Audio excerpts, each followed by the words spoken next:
fortune touch your hand.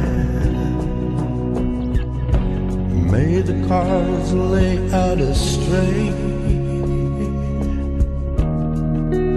all from your command.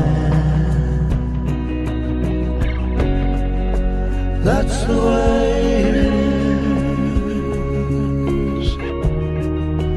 That's the way it is.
Whoa. Where's your creation now? What the hell?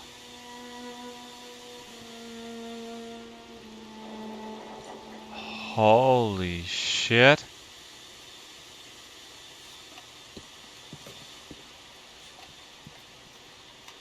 Drop machete.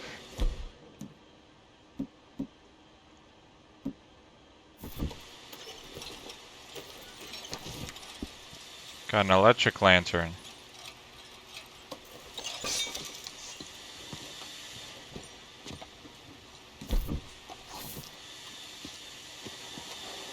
So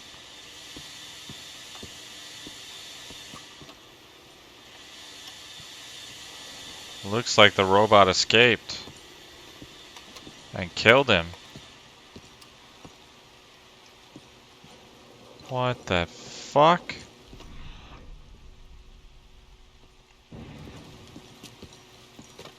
Nobody ever told me about this.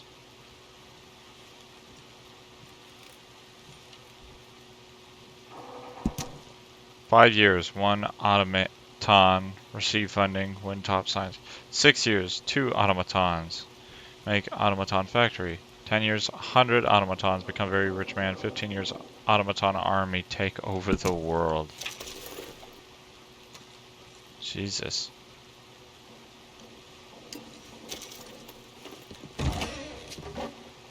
Silver pocket watch.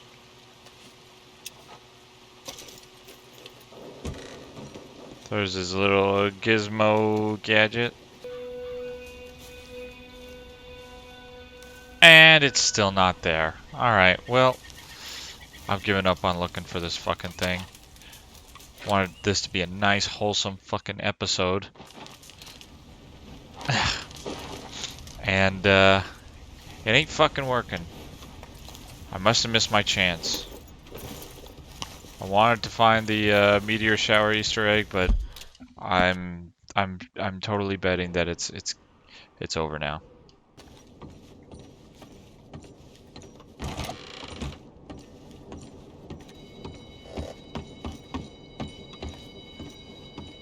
Hey. Excuse me. Whoa. Hello? Didn't I meet you a long time Whoa. ago? I don't know. I didn't even see him sitting there. Arthur? Arthur Morgan? Oh, yes. My name is Rangeful, and I'm Jim Milton. John Marston. Oh. Is Arthur, he passed away a long time ago. Oh, I'm sorry. He saved my life. he gave his. That doesn't surprise me one bit. And you? I know you had tough times. Well, my people aren't really a tribe. We're just a bunch of families, I suppose. But we're in Canada now. It's, what are you doing here? I don't really know. My son, I suppose. Oh, Is he losing he his fell. mind? I know. I'm sorry. I've got a son. I'm very sorry. Oh, it was a long time ago now. Well, it's good to see you, Mr. Marston. And you. Poor Rainsfall, man.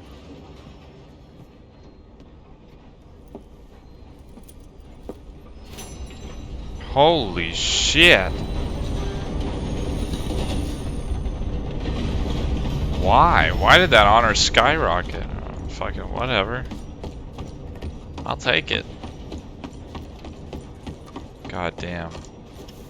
Come on, lady. God damn. Well. Just look at that horse.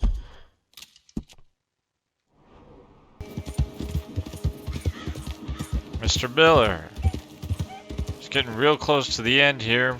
Are you done with that fucking thing or not? Mr. Miller? I brought you some food, Mr. Miller. What's that smell? Mr. Miller! Oh, shit. Crazy bastard. He fucking worked himself to death.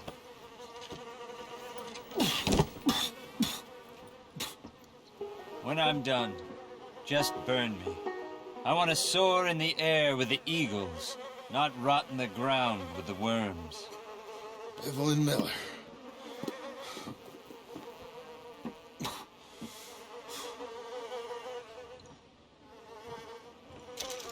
Burn the curtains.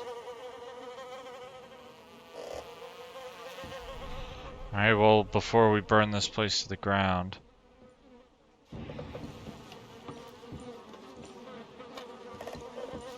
Can't take anything?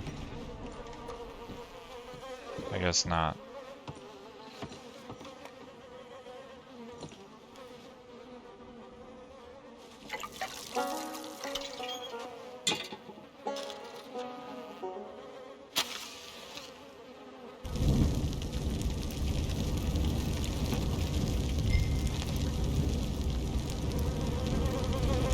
Goodbye, Mr. Miller.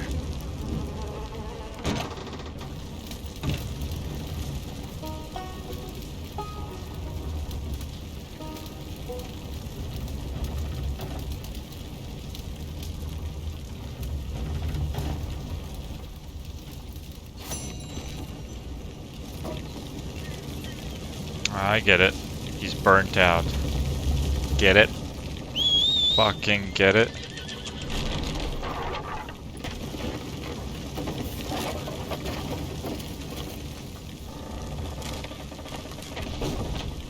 Come on, then. It's all right.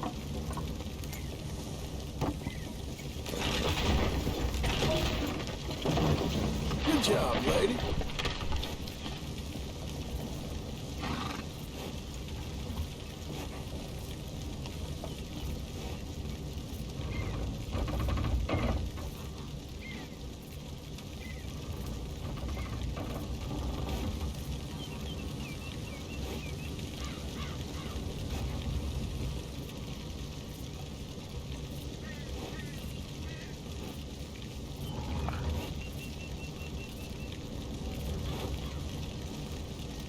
I mean, I can hear it moving and stuff. I'm curious if it'll do anything else.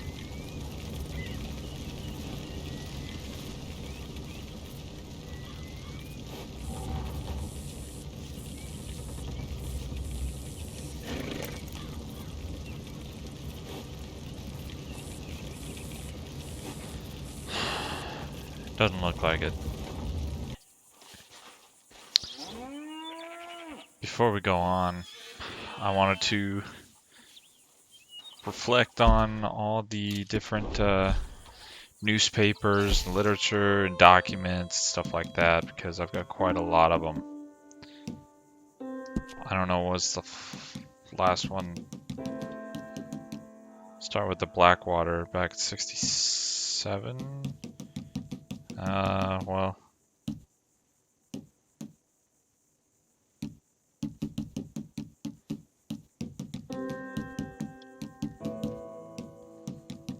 Jeez. Shootout the trolley station.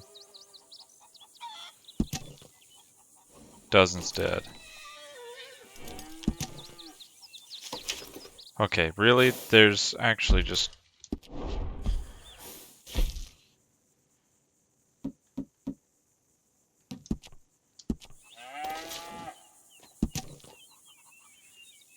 Town funded by Josiah, Blackwater sees rapid growth. Josiah Blackwater? Oh, that's why they call it Blackwater. Blackwater.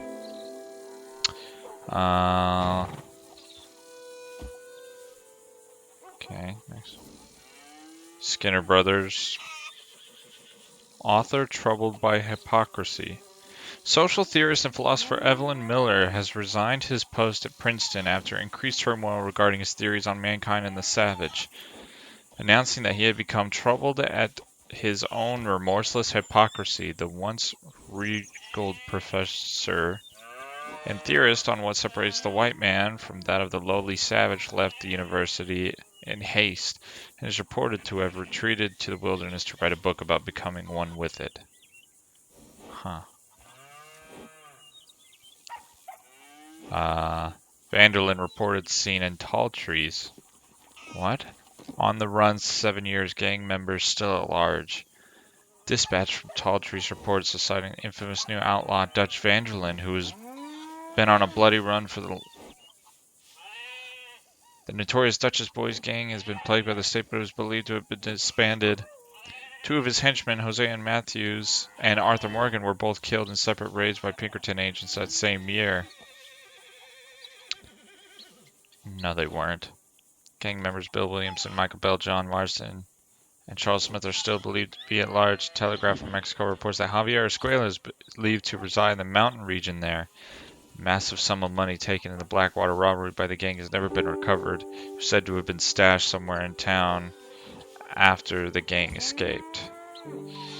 Rumors that the gang member Michael Bell returned to retrieve the haul still persist. Bloody days of the Vanderlyn gang are the stuff of legend appearing in pulp novels and even memorialized popular song. Law enforcement have pledged to continue searching for Vanderlyn, who still has one of the largest bounties on his head for kill or capture. Damn. Armadillo under quarantine. Yeah, we know about that. A moving picture show. Viewers astounded and delighted. Injuries from strikes. Queer pranks of lightning. Ferocious lightning storm a week before last caused several freak accidents. A bolt struck the house of Hector S. Wilton. Having traveled along the ornamental awning, shattered a window. 3 people in the room were severely shocked. Mrs. Wilton, completely knocked senseless, required arousal with smelling salts. She's since reported difficulty walking as the electricity traveled through her and has impaired her right leg. Never met them. But that was the last one.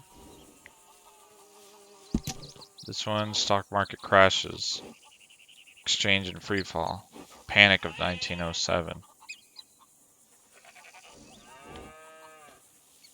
No oil found at Wapiti. Those motherfuckers, dude. The oil reserves discovered on land near Wapiti Innovation have turned up dry, and all drilling operations have ceased and packed up. There were high hopes for the location following a detailed exploration by the Leyland Oil Development Company on behalf of Cornwall, Kerosene, and Tar, and a number of petroleum outfits that sought to develop into it a well-paying field. Workers flocked to the area. Jobs that would pay as much as 22 cents an hour. Good lord. Company sank well after well. companies came up empty with minuscule amounts of oil being found, not enough to keep operations running. Many members of the tribe were gunned down in Wyoming, but a few members are believed to have escaped into Canada. It is unknown what will happen to the Indian reservation land moving forward, as there are no Indians in the area to relocate there currently. Sick fuckers. Swallowed by large cattle interests. Laramie Corps offering buyouts. Fuck Laramie. President Waxman hails progress. Discusses canal. Immigrants flooding Ellis Island. 1.1 million expected this year. Overnight success. Author Leslie DuPont. 4th tome proving very successful. That's our baby girl, Mary Beth. Miss DuPont's books are lurid and steamy and weave tales of licentiousness and thievery, love and deceit, murder and mayhem, justice and despair. Less than despair. Claim many of her tales are from the author's own torrid past, although Miss DuPont has never herself commented. It has been a legend that she once consorted with outlaws and gunslingers on the frontier. She has always been unwilling to corroborate with these rumors. Lady of the Manor published under the pen name. Huh. Although critics dislike her work enormously, of course. Langton is hot on the trail. James Langton, cunning and fearless, known for his sizable frame and 10-gallon hat, the bounty hunter from New Austin is the best in the country. James Langton? Oh yeah, we took him out, lol. Germs of laziness. Hookworm plagues warmer climes. Radio miracle. Music transmitted through the air. Ships receive broadcast. Town of ghosts. Rathskeller Fork lies empty. Some blame the exodus and cantankerous caretaker who lives there and seems hell-bent on driving everyone away. He hopes someone else will take the place and return Rathskeller Fork to the days of old. New railroad completed. Art of angling. Redfin pickerel. Fuck that guy.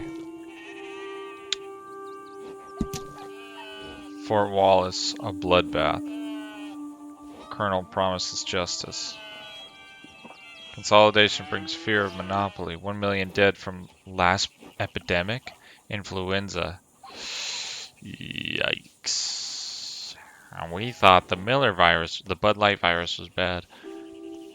On outlaw gangs, we must stop them. Army Pinkertons joined forces. Prominent Yale scientist speaks out. Mixing races discouraged. American society at risk. That fucking guy, I thought I threw him off a goddamn mountain and shot him in the head. Widow's life savings chewed up by rats. Electric washing machine invented. 1907, damn. Mysterious paintings, question of origin remain. Paintings discovered on rocks and boulders in Big Valley have given rise to the speculation that were crafted by ancient people. Huh. Art of angling, fuck you. Bridge blown. Terrific explosion. That was back then. Several dead. Dramatic developments. Story of tragedy. Infamous killers will soon be captured. City's quick victory in Spanish-American War. Weekly roundup. Rauk. Money like water. An odd discovery. Manifesting geological students over the recent discovery of a skeleton that appears to be partially human and also equine. A prominent paleontologist from Yale has been summoned to Big Valley to investigate the site. Ancient debris just south of Armadillo contains the remains of a woman and also the head of a common donkey. I heard about this. I wasn't going to look for it because I never experienced it in the first game. But in the first game, you could ride on the shoulders of a woman as a horse. Like a horse. It was like a glitch. And so Rockstar turned it into an actual thing in this one. And it's a skeleton, and it's the head of a woman, and then, or the head of a donkey and a body of a woman. Water undrinkable. Bizarre sickness spreads in Roanoke. Yep, we know all about that. O'Driscoll has been hanged. The Art of Angling by Jeremy Gill. Fuck that guy. Alright, it's getting a little late. I actually just remembered something that I do have to look at before this all goes down.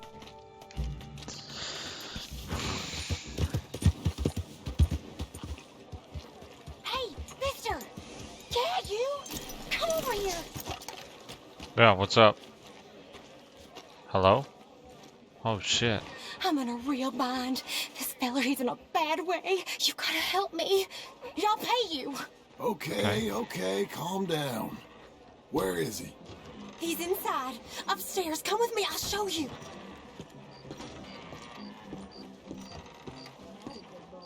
Alright. This better not be no trick, ma'am. Because as you might know, I am a gunslinger. I do slingeth the gun. And, Work's dried up like an old dead frog. What It's the me or hell him. is this? I oh swear. shit. I gotta clean this room. Can you get rid of him, please?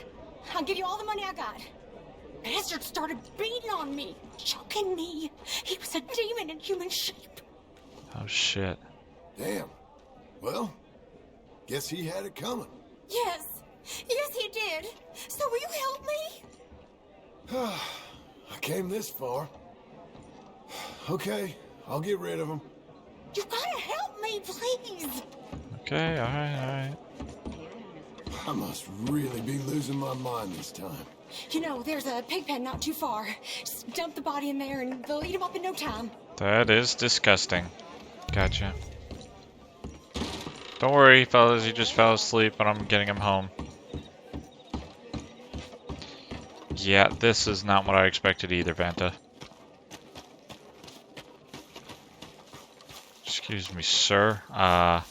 Nothing to worry about here, just taking this. This guy said he wanted to smell the pigs. Yep, that's a thing. He wanted to smell the pigs.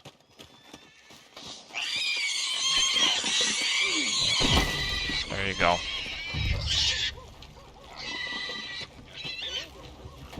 Oh, they're leaving instead. Oh no, are they going?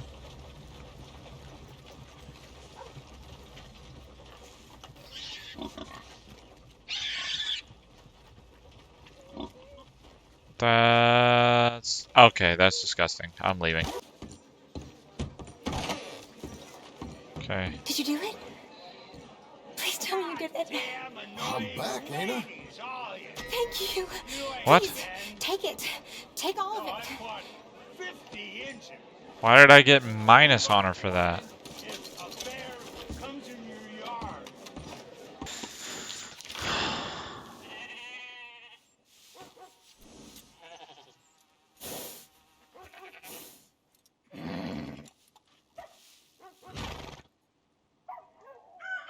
Alright. So where we left off was...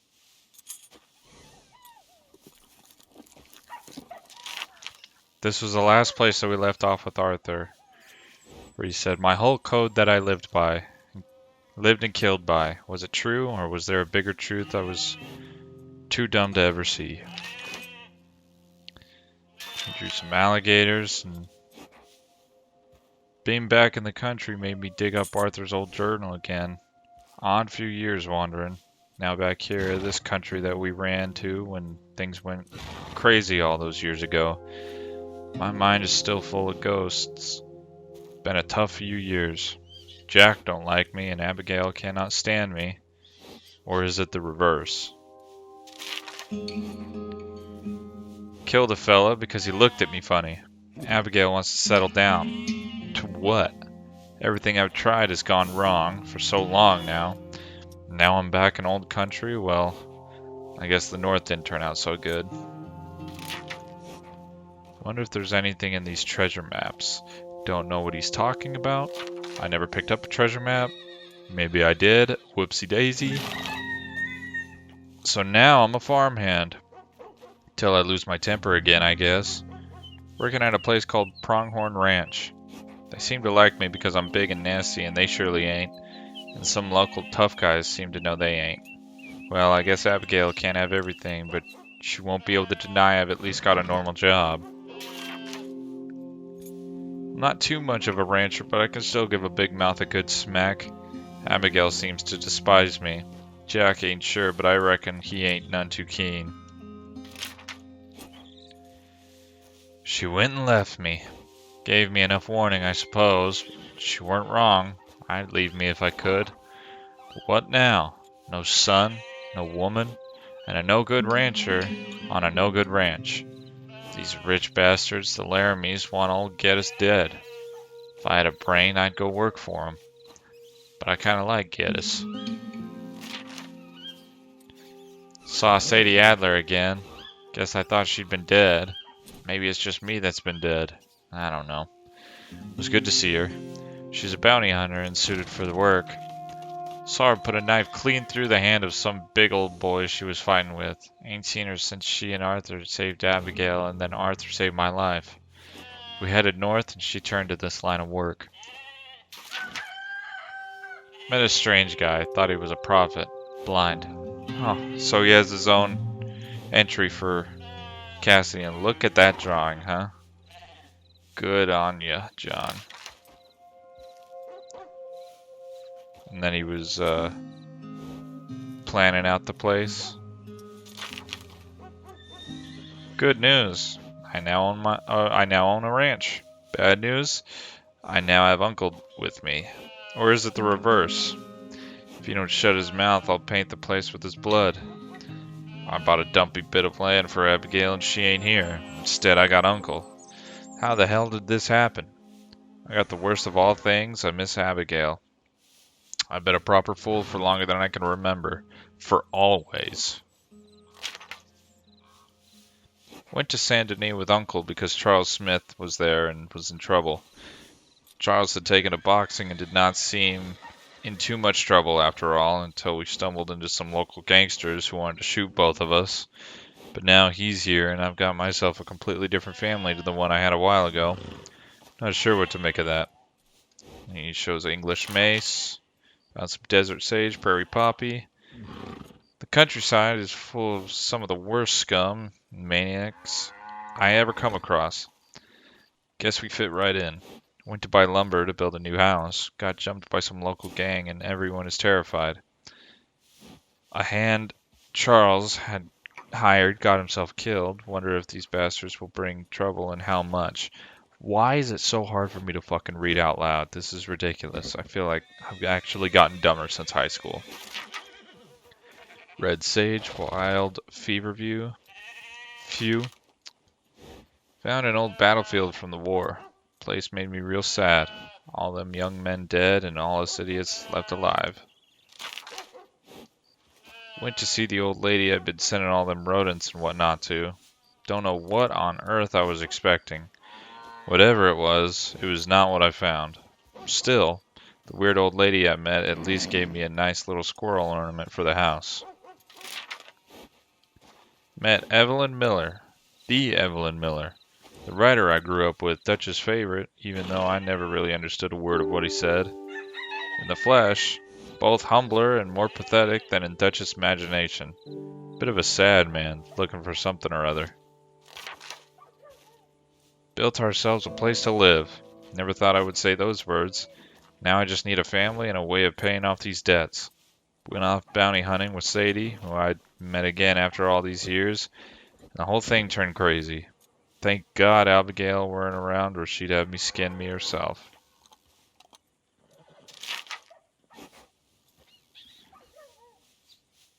Saw Mr. Miller again, still living out in a cabin in the middle of the woods, lost and trying to write, seemingly losing his mind. Seemed hungry. Should take him some food.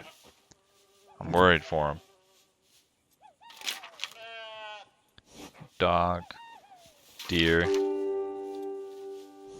Abigail and Jack came back. All my life suddenly makes some kind of sense. If only I could pay off these damn debts. And if only I could have been a different man all these years. I wasted being a fool. Went fishing with Arthur's awful friend Jeremy Gill. Found a nasty catfish, and that was the end of that. The fish won. Thank you. I'll always feel grateful to catfish. Went to see the dinosaur Arthur and I helped Deborah discover. Deborah appears to be reasonably insane when you meet her. Cannot help feeling it ain't no wonder it didn't survive. Went to see this professor Arthur knew. Someone or something had killed the professor. His mechanical creature had been stolen. I think it got out. Poor Mr. Miller died.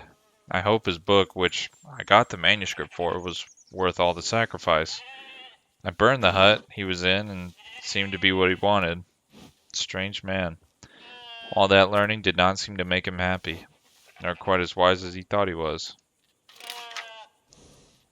This place made me feel like I was being watched.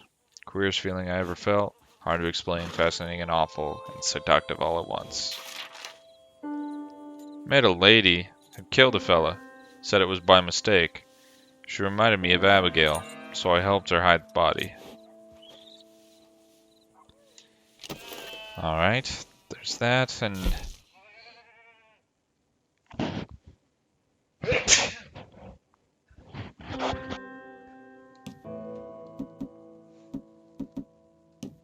What about the books?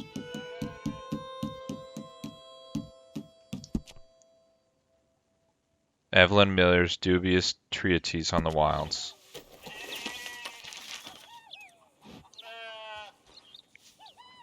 Chapter 18. Right? Or is this 13? I think it's 13. Alright, I'll just read through this really quick. To even consider America as an ideal, a place, and an integer is to constrain it with the ideas of the European. I am European, or at least of European descent. I am a writer. People used to pay me to think, or perhaps not to think, but to pretend to think in the correct manner. I worked at a university, those god-awful places where we send our best and brightest to boil themselves and prevent too many original thoughts from emerging. I ran away. I ran mostly because I am a terrible coward, but also in parts because I was searching for something. In this way, I was both vain and a coward. Maybe I should never have left the university. Here I am, deep in the wilderness, living like a half-cooked hermit, like a truly sightless seer, and still I search, and still I do not quite find.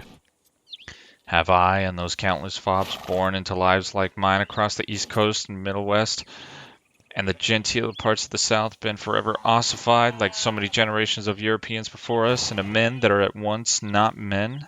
Mutate us into thinkers who can never quite think, for we have been denuded of the ability to feel. Was this the method by which the serpent and the apple removed us from Eden? Not by letting us see, but by allowing us to think and thereby forever stopping us feeling. I am almost entirely consumed by my doubts, yet there is within me still a tiny spark that tells me it's possible. This land makes possible the chance of absolution. Absolution from the European hell of thought and back to the Eden in which man can live as a sentient, yes, but above all as a sensate, a creature of God alive in this world. This world, pure, not clouded by idiocy, not imagining himself as God, as so many of us are forced to do, but happy as a child of God. But still my thoughts come upon me like wolves. My needs swamp me. My desires overwhelm me. It is not mortality I now fear, but it is opposite. That idiot's part of me that attempts to convince me I am above mortal concerns. The foolish part of a man that tells him he is immortal. That tells him, that whispers like the serpent. That seduces like the apple. That charms like Eve. That tells him he is God. I am not God. In this truth I will find my absolution. I shall be set free. The trees and the wolves howl, and the dance of the raindrops shall set me free. My lord, but this is utter tripe. Yet there is something there. I know there is. I pray now only for the talent to make this make some kind of sense. Oh, the lot of the fool who aspires to more. Ours is the most humiliating of burdens. I guess he was reflecting on how civilization kind of kills, getting soft kind of deters you from what life is all about. He was dwelling a lot on all the stuff that he wanted, but he never needed. I don't know, that's just a quick take on it. This episode's probably running a little long, so... Lady of the Manor by Leslie Dupont. How many pages is this? 2 pages? Chapter 6, A Twist of the Knife of Time.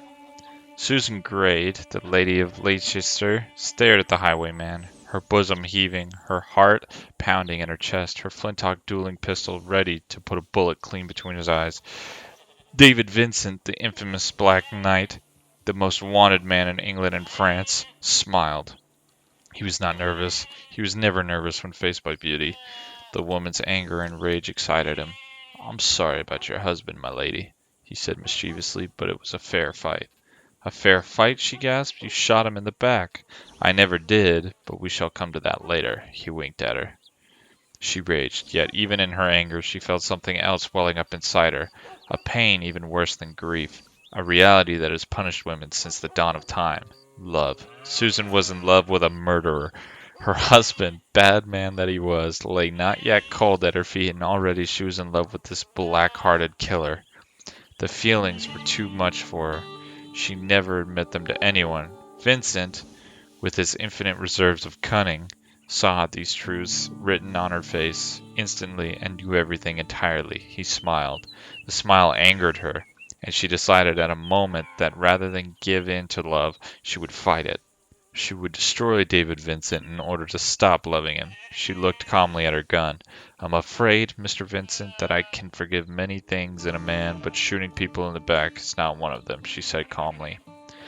Yet just at that moment, the moment of truth, when a man and a woman stand before each other, there was a shout from outside. Both the widowed lady and the handsome highwayman looked at the door. "This is Her Majesty's police force." It was, of course, Mr. Mellon, the dogged, soulless embodiment of all that would crush a person's spirit, probably after Milton, the king's worst enforcer, the most hated and feared man in all of England. "Mr. Vincent, if you do not come out of there, I shall kill you and everyone you hold dear." The voice made them both shudder. They knew it to be true. Calmly, David Vincent proved beyond all doubt that, whatever else he may be, he was no gentleman. "Take off your dress," he muttered. "Now?" she gasped. "While my husband is not yet buried and the law wait outside? I will marry you and make a real woman of you yet, my lady," winked the highwayman. "But right now, if we are to escape the gallows, I just need to borrow your dress. Do not worry, I will not look." Quickly, she slipped out of her elegant yellow silk gown and was left humiliated in just her petticoats. The highwayman stole a glance at her beautiful figure, then grabbed the dress. "Madam, drape yourself in this cape, while I demonstrate that it is not me that our dear friend Mr. Mellon wants to kill, but you." "Me?" she gasped. "You. With you and your husband dead at my hands, he can install himself as the Lord of Leicester. Your beautiful niece shall become his wife." He spoke, and she saw that he spoke the truth in the way that people who speak the truth only know of the truth. Jesus Christ. But she hates him. She blustered, her pretty petticoats blowing slightly in the beautiful evening breeze. "All the better. Now watch this," said the handsome highwayman knowingly. While the beautiful and imperious lady shivered in her petticoats, her hair disheveled, her bosom heaving, her spirit unbroken, the handsome highwayman took the dress and put it on a mop that was fortuitously lying nearby. He stuck the mop and the dress out the castle window. The darkening night, the mop's hair resembled Susan's own beautiful head, that lascivious curls. In the darkened light of the night, all that would be seen were the elegant folds of yellow silk from the beautiful gown, standing proud and erect, only not draped across the heaving bosom of Susan Grade, but attached to a mop. At once 5 shots ranged out from below the gown that was reduced to rags. Vincent turned to our heroine. "Now will you trust me, madam? I'm a thief, a murderer, a sinner, and your only hope of survival. Follow me." "I don't believe a word of it," the lady spluttered. But in her heart she knew it was true. England was in the grip of evil. A madness had got the people by the throat, and she, Susan Grade, born a peasant and risen up to a lady of the manor, she whose heart was that of a proud woman who bowed to no man, she must save the nation. To do so, her only hope was to trust this man, whom she hated almost as much as she loved. There was no choice. It was that or have her head cut off and give up her family and the manor house. Yet still part of her wavered. Then a voice from below made her mind up for her. "Is she dead, Vincent?" called out the treacherous police inspector. "I know you're up there. Come out calmly and we can avoid too much further nonsense. I will spare you if you come out forthwith. The king has said I may pardon you if I so choose. Soon this whole castle will be mine." David Vincent smiled and led the lady away across the rooftop castle to safety in the islands. Huh. I was expecting something slightly more erotic, but it's all good. It's all good. Don't need it to be All right, girl. anything else. But it's all the literature for now. It's everything that we got. I'm not gonna go through the other stuff. Just I don't think there's anything else, is there? Books. Joseph Parsons. Henry Lemieux.